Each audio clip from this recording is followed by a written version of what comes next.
রাষ্ট্রের বিরুদ্ধে ষড়যন্ত্রে জড়িত থাকার অভিযোগে অভিনেত্রী মেহের আফরোজ শাওনকে আটক করেছে ঢাকা মহানগর গোয়েন্দা পুলিশ। বৃহস্পতিবার রাজধানীর ধানমন্ডি থেকে তাকে আটক করা হয়। গ্রেপ্তারের পর তাকে জিজ্ঞাসাবাদের জন্য ডিবি হেফাজতে নেওয়া হয়েছে। তবে তাকে গ্রেপ্তার দেখানো হবে কিনা সে বিষয়ে এখনও জানা যায়নি। সম্প্রতি শাওনের রাজনৈতিক অবস্থান ও কিছু মন্তব্যকে কেন্দ্র করে সামাজিক যোগাযোগ মাধ্যম সহ বিভিন্ন মহলে আলোচনা সমালোচনা হয়। এরই ধারাবাহিকতায় তাকে আটক করা হতে পারে বলে ধারণা করা হচ্ছে।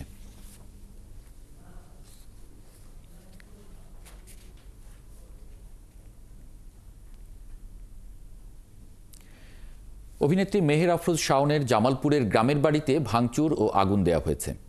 বৃহস্পতিবার সন্ধ্যায় জামালপুর সদর উপজেলার নরুন্দি রেলওয়ে স্টেশন সংলগ্ন এলাকায় অবস্থিত বাড়িতে ভাঙচুর ও আগুন দেয় বিক্ষুব্ধ ছাত্র জনতা।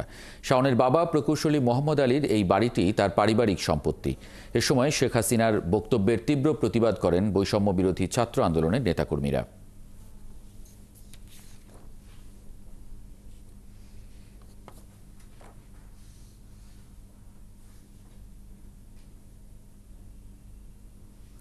এ বিষয়ে আরও বিস্তারিত জানব সহকর্মী নজরুল ইসলাম। তিনি আছেন ডিবি কার্যালয়ের সামনে, সরাসরি যুক্ত হচ্ছেন।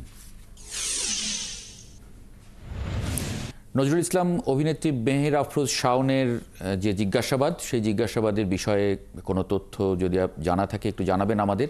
এবং আরেকটি বিষয় হচ্ছে যে তাকে আটক করা হয়েছে, গ্রেপ্তার দেখানো হবে কিনা সে বিষয়ে কোনো তথ্য জানাতে পারেন কিনা।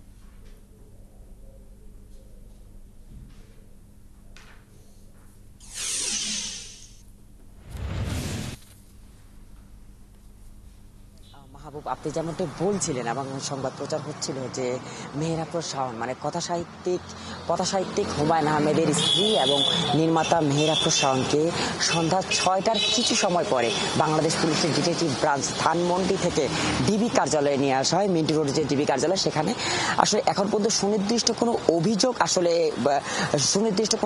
পাওয়া যায়নি আসলে কোন কিসের জন্য তাকে নিয়ে আসলো। জাস্ট ডিবি প্রধানের সাথে আমার কথা হয়েছিল, তিনি জানালেন যে কিছু জিজ্ঞাসাবাদের জন্য আসলে নীতিগত কিছু জিজ্ঞাসাবাদের জন্য আসলে তাকে ডিবি কার্যালয়ে সন্ধ্যা 6টার পরে নিয়ে যাওয়া হয়। তিনি এখনো কার্যালয়ের ভিতরে আছেন এবং একই সাথে যেটি আপনিও বলেছিলেন এবং সে সংবাদ প্রচার হচ্ছিল যে সামাজিক যোগাযোগ মাধ্যমে বেশ কয়েকদিন ধরে মেহের আফরোজ শাওন সামাজিক যোগাযোগ মাধ্যমে কিছু পোস্ট আসলে সেই পোস্টগুলো নিয়ে নানা মহলে এবং সমাজের কিছু কিছু জায়গাতে আসলে আলোচনা সমালোচনা হচ্ছিল। ধারণা করা হচ্ছে আসলে কি সেই ক্ষেত্রেই কিনা তাকে নিয়ে আসা হয়েছিল। এবং আপনি যেটি বলেছিলেন যে আটক কিংবা গ্রেপ্তার আসলে গ্রেপ্তারের বিষয়টি এখনো সুনিশ্চিত করে গণমাধ্যম কিংবা ডিবি কার্যালয় থেকে আমাদেরকে জানানো হয়নি।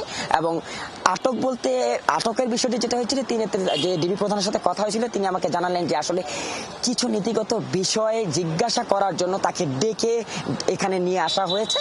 তো এছাড়া এখন পর্যন্ত সর্বশেষ মেহের আফরোজ শাওন ডিবি কার্যালয়ের ভিতরেই আছেন এবং আমরা জানতে পেরেছি হয়তো বৈঠকটা চলমান রয়েছে। তো সবকিছু মিলিয়ে মেহের আফরোজ শাওনকে যে সন্ধ্যা 6টায় গ্রেপ্তার নয়, আসলে গ্রেপ্তার কথাটি বলা যাচ্ছে না, ডেকে নিয়ে আসা হয়েছিল কিছু সুনির্দিষ্ট নীতিগত কিছু বিষয়ে কথা বলার জন্য বাংলাদেশ পুলিশের ডিটেকটিভ ব্রাঞ্চ। তো মাহবুব, ডিবি কার্যালয়ের মেইন রোড থেকে এই ছিল আমার কাছে সর্বশেষ। অনেক ধন্যবাদ নজরুল ইসলাম যুক্ত হবার জন্য।